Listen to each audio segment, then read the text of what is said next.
Welcome to the intersection of technology, cybersecurity, and society. Welcome to ITSP Magazine Podcast Radio. You're about to listen to a new redefining technology podcast.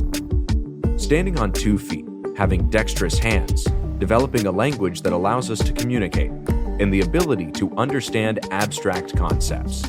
These are all part of the equation of humanity. Still, it is the capacity to create tools and advance the technology that has allowed us to thrive on this planet, and maybe on others. Knowledge is power, now more than ever. Blue Lava is the first business platform for CISOs to manage their security program. Blue Lava guides security leaders to effectively measure, optimize, and communicate their security program with confidence and ease in one platform. Learn more at bluelava.net. Devo unlocks the full value of machine data for the world's most instrumented enterprises. The Devo Data Analytics Platform addresses the explosion in volume of machine data and the crushing demands of algorithms and automation. Learn more at devo.com.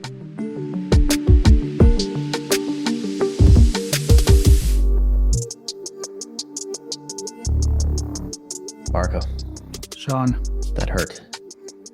Did you burn yourself? I touched the flame, man. I touched it.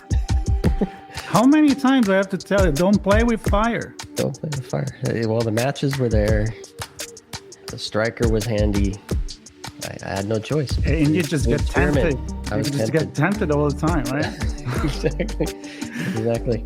So the rule, the lesson here is don't play with fire.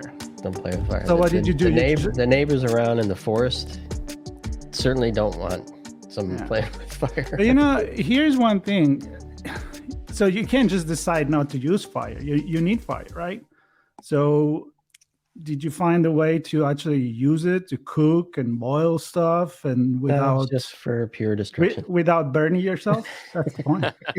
Are you learning something? That's what I'm asking. All right. I don't know if I ever will learn anything, but the point of this conversation is to get people to think. Of course, that's our main objective here on ITSP Magazine. And you and I, well, certainly I don't have any unique thoughts of my own. Therefore, we bring amazing people on who have experienced things, have worked with others and captured those experiences and have documented them in books and other things. And today we have an author on, Marco. Keep it away from fire, please. Yeah, keep that book away from fire. I think it's in digital form as well, but still, you don't want to set your device on fire either. But Kip Boyle wrote a book. It is called Fire Doesn't Innovate. And there's a lot to unpack in that short title. The longer version is the Executive's Practical Guide to Thriving in the Face of Evolving Cyber Risks. We're going to look at this from a technical perspective, throwing in the risk and managing risk, mitigating risk elements in there as well. Before we do that, though, Kip, thanks a million for joining us. Sean, Marco, I really appreciate being here. Thanks for inviting me. Yeah, this is going to be cool. It's going to be cool or hot. Let's make it hot. Let's make it a hot conversation. Yeah, I think we're going to make it. We're going to make it hot for your audience. That's right. I hope they feel the heat. Let's do that. Yeah. And I think first, it's a little bit about yourself, and then we'll ask you about. I'm going to go full on cheese. Give us the full wick and fuse up to this point, Kip. What have you been up to? Oh my goodness. So lately, first of all, I my identity, who am I, right? Not what I do, but who am I? Well, so, I'm a son, I'm a husband, I'm a dad. I really enjoy being a dad. I enjoy being a husband and a son. And so, that's kind of what, that's where I'm sort of grounded.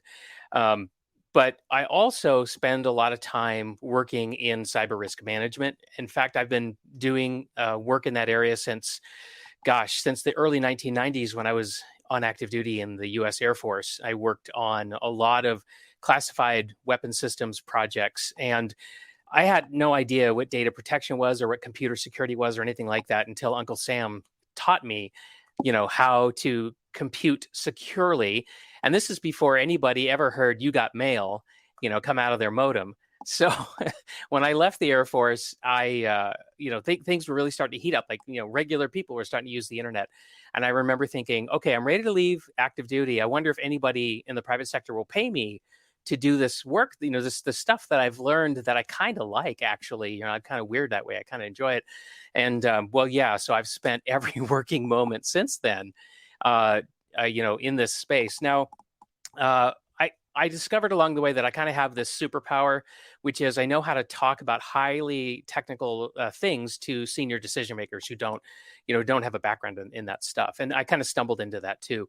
And so, but I just kept using it. I kept, trying to play to my strengths. And so eventually I ended up at Stanford Research advising senior decision makers in global 100 organizations. And then I moved on to an insurance company. I was their chief information security officer for 7 years. And now I have my own company called Cyber Risk Opportunities. And we really do the same thing. It's a virtual chief information security officer function that we perform. And we're helping customers who want to treat cyber as a business risk to treat it as an actual business risk. And so, if you want to, ask me, well, Kip, why did you write the book? Well, that's why I wrote the book.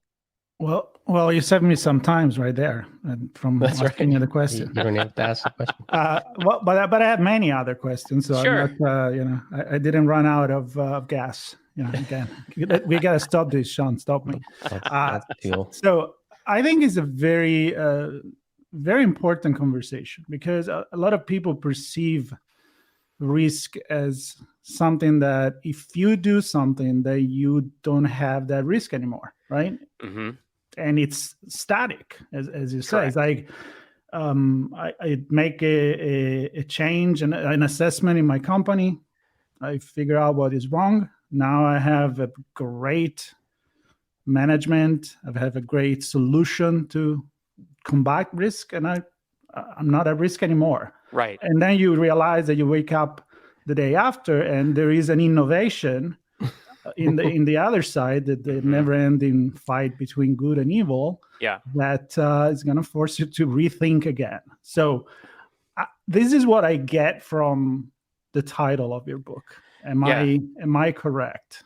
Yeah, that is exactly correct. And I'll just elaborate on that a little bit. Please. So I think for most of human history, people have had to deal with a lot of risks, right? The risk of running into a predator, right, that is going to want to eat you, just to, make it really primal, right? There's all these risks. And I think human beings have, for the most part, been encountering static risks. Once we figure out, like how the man-eating tiger, does what it does, right? Then we can come up with countermeasures, right? And then you evolve that, right? Now you're starting to, you're in the Middle Ages, you're starting to build fortresses, right? And so now you think thick, tall stone walls with a big moat, right? That's going to put a kibosh on any risk because there's really nothing out there that's going to, overcome that. And that was true for centuries. Even lighting a fire, right? The idea of having a campfire at night, so that it'll keep the wild animals away. So there's all this, we've got to figure it out and then we dial it in. But nowadays we've got a lot of more dynamic issues in play, and what I observed is that people continue to try to hit this easy button where they want cyber to be a static risk, and they just want, like, give me the thing, like give me the software package, give me the checklist, right? I'll dial it in, and then I don't have to worry about it. I can just go back to focusing on what I really want to focus on, which is growing my business, serving customers, being profitable. Whatever your definition of success is. And I just see a lot of frustration out there because people, they cognitively don't understand, why isn't the checklist working? Why do I keep having to buy new software packages? Or why do I have to keep, buying new hardware, right? New firewalls, whatever, right? And so I spent a lot of time trying to explain this to people, and I thought a lot about it. And then eventually I decided, well, metaphors really carry a lot of weight, right? They can move a lot of freight when you're trying to teach people something. And so I latched on this idea of fire because, it's static. It's a very static thing. We really don't worry about it anymore. We've harnessed it. It heats our homes. It, lets us build, amazing sprawling cities. But cyber really isn't like that. And we can unpack, other metaphors for what cyber, I think, are better ways to think about cyber. But I mean, that's really the essence of it. And I'm gonna, although fire usually equates to food, which I love, but you said something which is also food bound or food rooted, which is getting eaten. And I certainly don't want to be eaten. I like to eat, but I don't want to be eaten.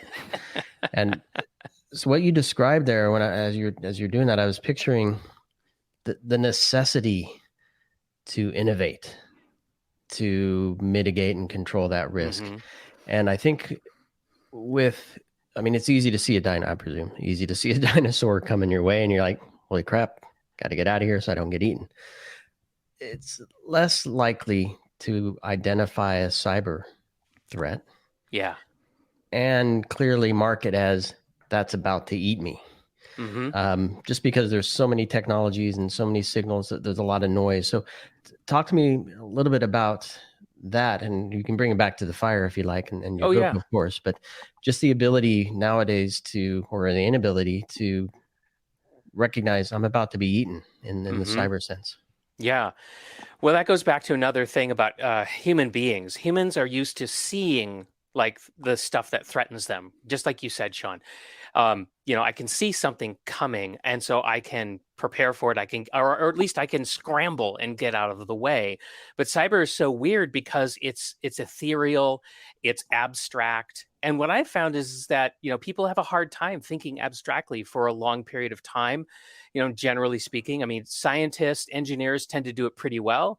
But the rest of us, really struggle with understanding the abstract. And, most people don't even understand how the internet actually works, right? And so this is also a big blocker.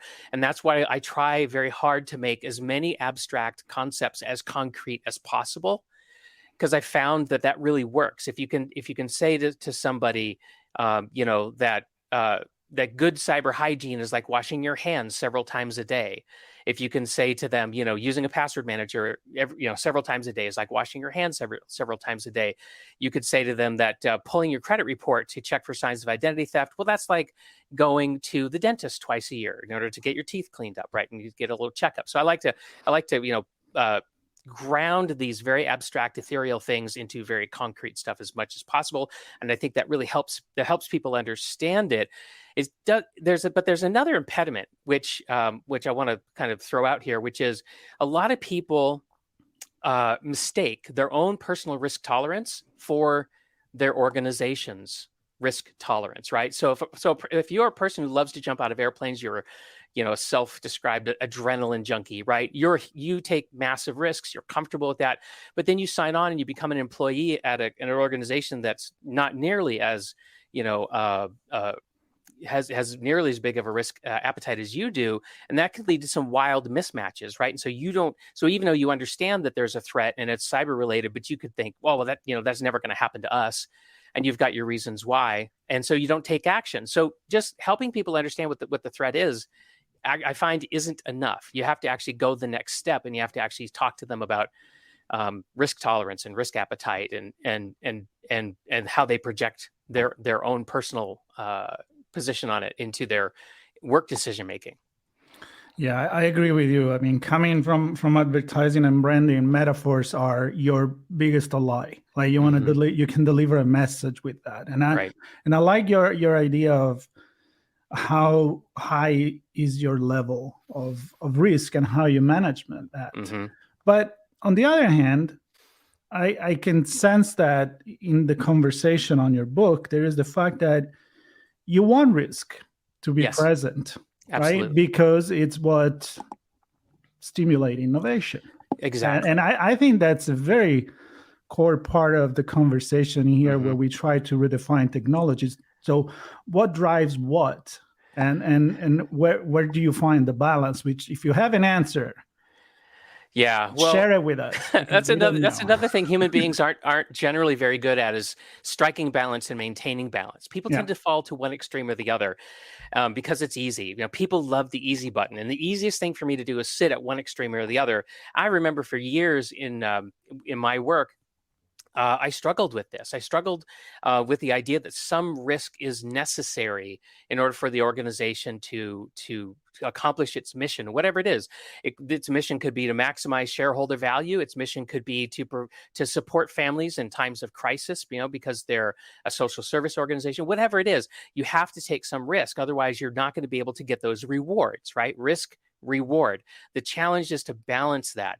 And I struggled with that for a long time. And so one of the things that I teach people now, whether you're a senior decision maker or whether you're just somebody trying to do good cybersecurity work for an employer or whatnot, is I teach them that, you do not want to strive for a zero risk environment. It's first of all, it's never going to happen. Even if everybody gave you infinite resources, just talk to the NSA, right? Didn't Edward Snowden kind of prove the point that, even the most well-resourced organizations cannot achieve perfect security? It's not possible. So first of all, stop thinking about that and start trying to figure out balance. The problem with balance is that you get out of balance fast. So, it has to be an ongoing conversation about has our balance gone out of whack? How do we get back into balance? Again, another reason why I wrote my book, because what I noticed is that there's this yawning chasm between tech leaders like a CIO and business leaders like a CFO. And a CIO can be a business leader, but I want to describe a communications problem here for a second. There's this big, huge chasm where they're not even speaking the same language, right? And they don't understand each other very well. And I see this pattern over and over and over again. The tech leader desperately wants to talk about cybersecurity, but they don't have the vocabulary. The CFO wants to have the same conversation, but they don't have the vocabulary either. I wrote my book, part one of my book, so that either one of these persons can read part one of my book, hand it to the other person they want to talk to and say, let's do a book club. I just read this book. I think there's some things in here for us. Would you please read it? And then let's talk about it.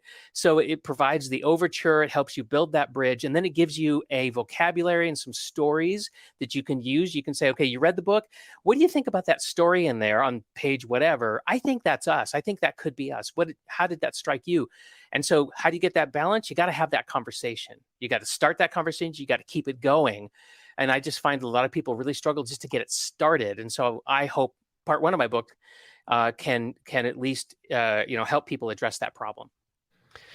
Yeah, and Kip, you described a bunch of business objectives earlier, and that's typically how business leaders think, right? Yep. We see a problem in the market, we're going to tackle it, we're going to get this revenue from that. Yep. 3 years from now, we're going to look at this space and figure out how to innovate and continue to grow. So we either meet our executives' objectives or the shareholders' objectives. Mm-hmm. It's all in the context of what are we trying to accomplish as a business? And then in comes the CIO and the CISO saying, yeah, but. So how, and I want to bring it to the book for this, but is there a spot in the book that you kind of described a little bit storytelling, but is there a part of the book that really gets to how to connect that dot? Yeah.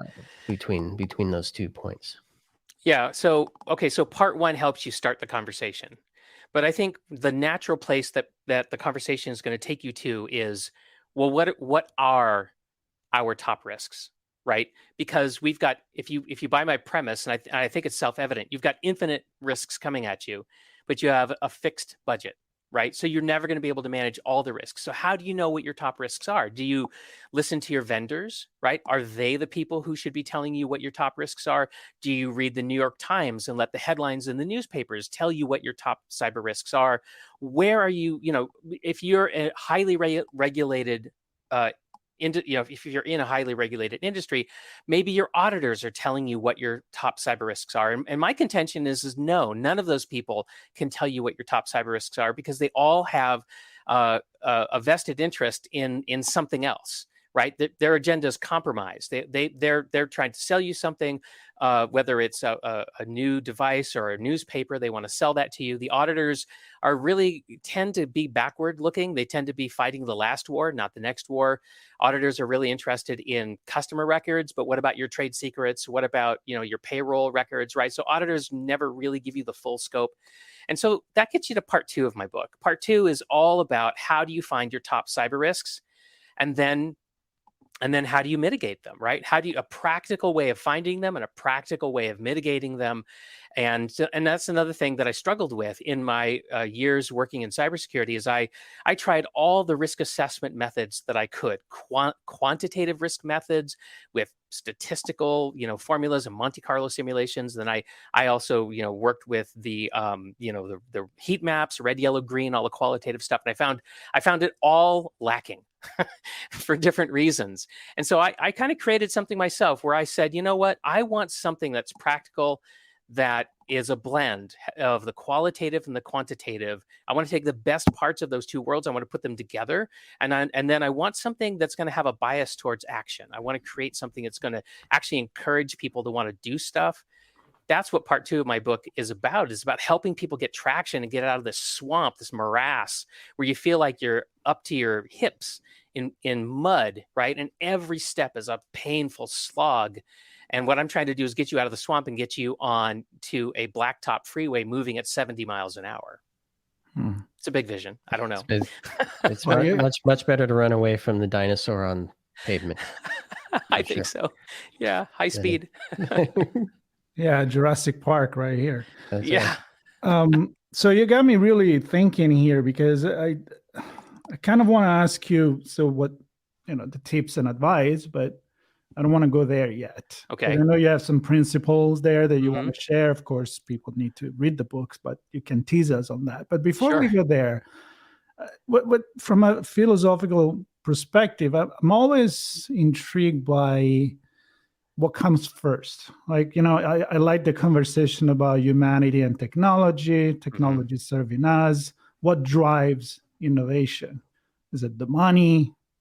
Is it just because somebody likes to play with something and it run into something, or is because our main goal is to make things better for humanity? And I'm being very idealistic here. So when you apply this to business and you look at the relationship between innovation and becoming stale, right? If you don't accept risk, you may not have that challenge. So I'd like to bring you back in there and maybe tell me, how can you even find this balance, especially when things move so fast? And I'm thinking artificial intelligence, I'm thinking advanced technology, and I'm thinking how, we have to play the good guys, let's say. We have to play with regulation and compliances, and the bad guys don't.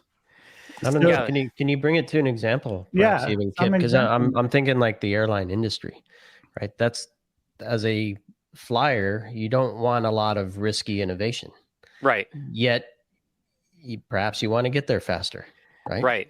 With better services. So you do want innovation. How do organizations balance that? Yeah. So why do we innovate? I think it does come back to the idea that people want life to be easier, right? We just want things to be easier. We want easy buttons everywhere. We want things to be convenient. I mean, I thought that having a button in my car that would open my garage door when I got home was extremely convenient, right? I wasn't feeling a burning desire for more convenience there. But now, of course, I can install all these devices to make my home smart. And when my mobile phone is, with me and it detects that I'm within, 300 yards of my home, my house will just not only open up my garage door, but will actually, turn my thermostat up, lights, the lights that I want to have lit, preheat my coffee, whatever it is I want to do, right? So I think that's a big driver of innovation, is people just want things to be easier and easier and easier and more comfortable. I mean, you know what? God bless that that drive, right? I mean, that's why we don't sleep around campfires in lion skins anymore, right? Isn't that great? I think it's great. But the trick, right, is how do you put the guardrails on some of this stuff? And I think that's what you're getting at, right? So airline safety, for example, right? I want innovation. Like, I want a carbon fiber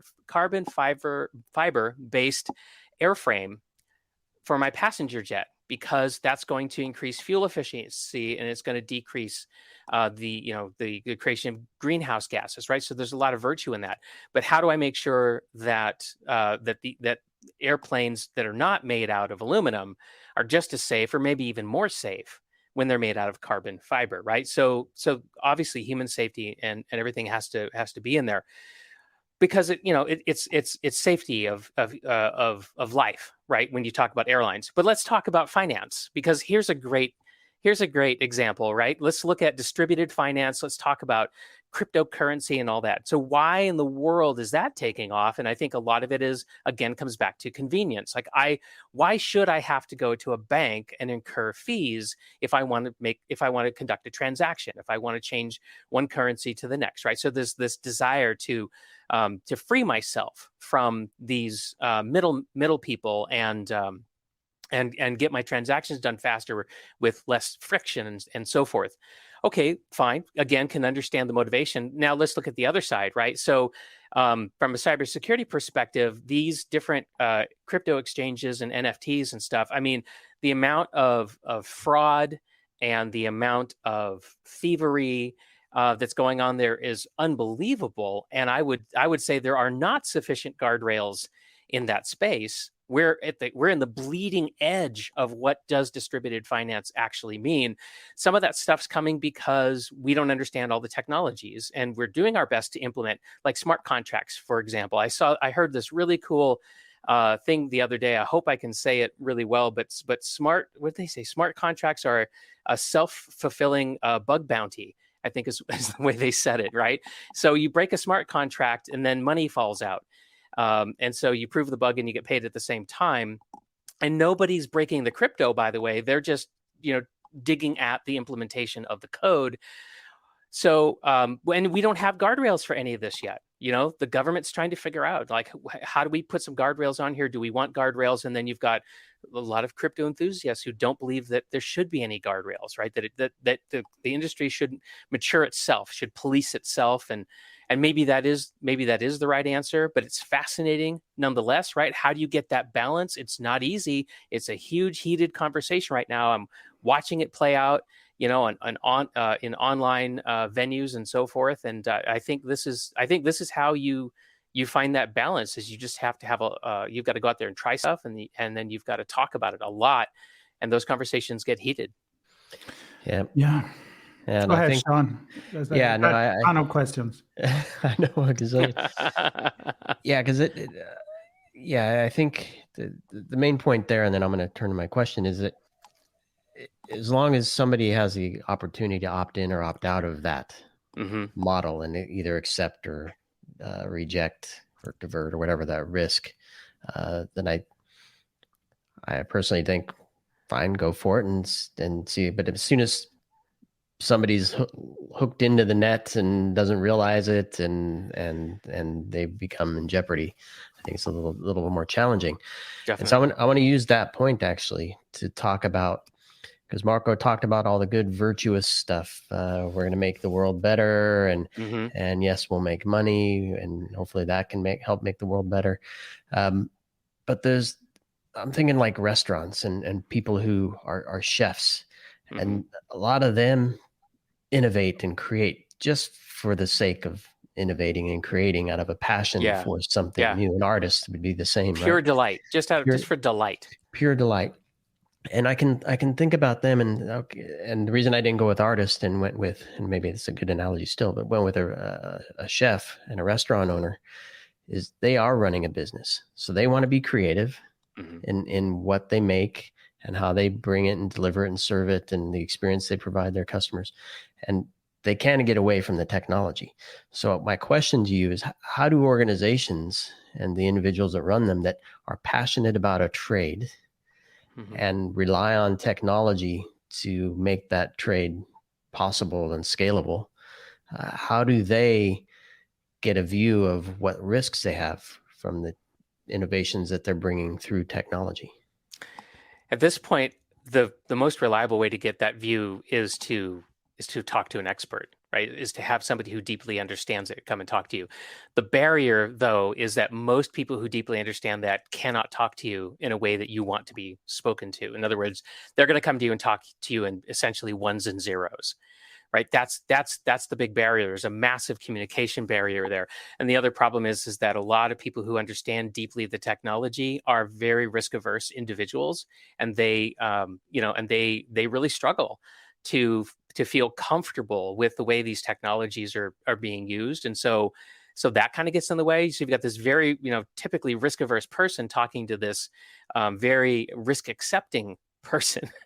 And so it's difficult. But to answer your question is, they've got to consult an expert, just in the same way that a business owner isn't going to go out and do all the research to figure out what are the laws that I need to be paying attention to in order to operate my restaurant, right? What are the regulations? What are the food safety issues? They don't really go out there and do all that research and figure it out. They don't have time. They turn to an expert, and the expert tells them, okay, based on who you are and what you're doing, these are the things you need to take care of. And they go, great, I want to hit the easy button, here, let's do a project. You come in, you get it all set up for us. You teach us what to do, because our big thing that we're doing here is we're trying to create new and better things for people to eat. We want to delight our customers, and guardrails, fine. I don't want to be an expert in guardrails. I was talking to somebody the other day about this. It was a CFO. He's a business leader. And he actually said to me, he goes, Kip, I'm sick of learning about carpet, and I'm sick of learning about diamonds. I'm not going to do it again. I'm going to come to you, and you're going to help me figure out the cyber stuff, because, this is just another thing that I really don't want to become a reluctant expert in.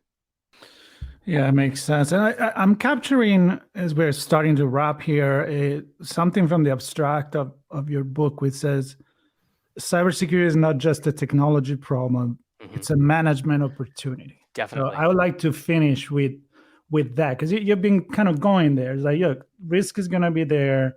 Yeah. Technology is going to evolve and innovate, but it's almost like when they say, the problem is not the problem, is the way you look at the problem. Yeah. Right. So tell me a little bit more about that, and how maybe some couple of advice that people can find in the book. Yeah, you bet. So first of all, I want them to see cyber risk differently. I want them to understand that if they're really good cyber risk managers, that they're going to actually get an edge on their competition. Just in the same way that if you have a currency risk, right? If you operate in multiple countries, if you get really, really good at managing your currency risk, but your competitor's not that good at it, then your profit margins are going to be better, because you've got this expertise in this particular risk that they face. Now, the quintessential example of what I'm talking about happened in 2017, when the NotPetya crypto worm ran amok, came out of the Ukraine, and it spread all over the world. And so then you've got big, enormous enterprises like Merck Pharmaceutical and all these other organizations that were taken offline. Now, there were two particular companies that had to deal with NotPetya that I want to talk about. One was FedEx, or in Europe, their subsidiary is TNT Express, and DHL. They both had to face NotPetya. DHL, it didn't stop them. They got hit, but they kept delivering packages. They kept picking up packages, delivering packages. They stayed in business. Their doors were open. TNT Express, devastated by NotPetya. Couldn't pick up packages, had warehouses stuffed full of packages. They had no idea what package was where. They had no idea how to deliver the packages that they even had. And so they had to shut their doors. All right. So if I'm somebody who wants to send a package, and even if TNT Express is my favorite package delivery service, I can't use them right now. They're not in business. What do I do? Okay, well, I'm going to go over to DHL and I'm going to get them to do it, because they're still in business. And guess what? When you make that kind of a change, when you change your brand alliance that way, you rarely go back. You stick with the new brand. And you can see it when you look at the public reports of both of these organizations, because they're both publicly traded and they both had to issue financials. And if you look at the financials downstream from the NotPetya event, you can clearly see, and they even talk about it, where DHL's volumes rose, revenue rose, profit rose. TNT Express, volumes down, profit down, revenue down. In the earnings call 9 months after NotPetya hit, the CEO of FedEx said that if TNT hadn't been a subsidiary of FedEx, the impact of NotPetya would have bankrupted it. Okay, so I hope I'm making my point that because DHL did a better job of managing their cyber risk, they stayed open and they won in the marketplace, not because they had a sale, not because they run a fancy marketing campaign, simply because we live in a dangerous world and they were ready. they were ready for it and they stayed in business. So it doesn't matter. You don't have to be as big as DHL to take advantage of this. You don't. You can be a small, medium-sized business. I work with SMB all the time on this and help them, become more resilient, to be better prepared for this. It's a brave new world. We don't even really understand yet what the digital battlefield really means to people in commerce. But if you think about ransomware, I think that's probably the best way to begin to understand how everyone connected to the internet is at risk of a very traumatic cyber event. And if you can, avoid being hit, or if you get hit, if you can recover quickly, if you can be resilient, you're going to be a DHL and you're not going to be a TNT Express. Yeah, I love this, Kip. And I think those examples and the other scenarios we talked about leading up to this point are instrumental in getting people to think about this. And I'm going to wrap by kind of summarizing. I think you said the magic word for me, which is resilience. And that means something different for every organization. Right. And that definition changes dynamically, as we've discussed, based on the innovations and the forward progress they're trying to make, coupled with the exposure and the risk that they bring to those innovations. And the final point I want to make, which is the purpose of this channel, is that this is an opportunity. Yes, there's an executive leadership conversation. There's a connection between the business and the technology, but there is a place for technology to help. Definitely. That DHL TNT example, if DHL didn't have the technology to be resilient, then they wouldn't be resilient either. So now granted, they had the wherewithal of the executive leadership team to put that in place, which is the first step, but the technology did its job in that sense. So right. So good stuff. Well, Kip, I want to thank you for setting us ablaze in this in this conversation, and I encourage everybody to have a copy of the book. We'll put a link to the book in the show notes. Fire Doesn't Innovate, and you can even read it on a Kindle Fire tablet. Look at that. Well, we can keep talking about fire forever. There's a lot of metaphors with that. Yes. Fires Got a long runway. Fires and dinosaurs. I want to keep going with the dinosaurs, but maybe that's a different conversation. Well, Kip, thanks a million, and thanks everybody for listening. And we'll see you on another Redefining Technology show sometime soon.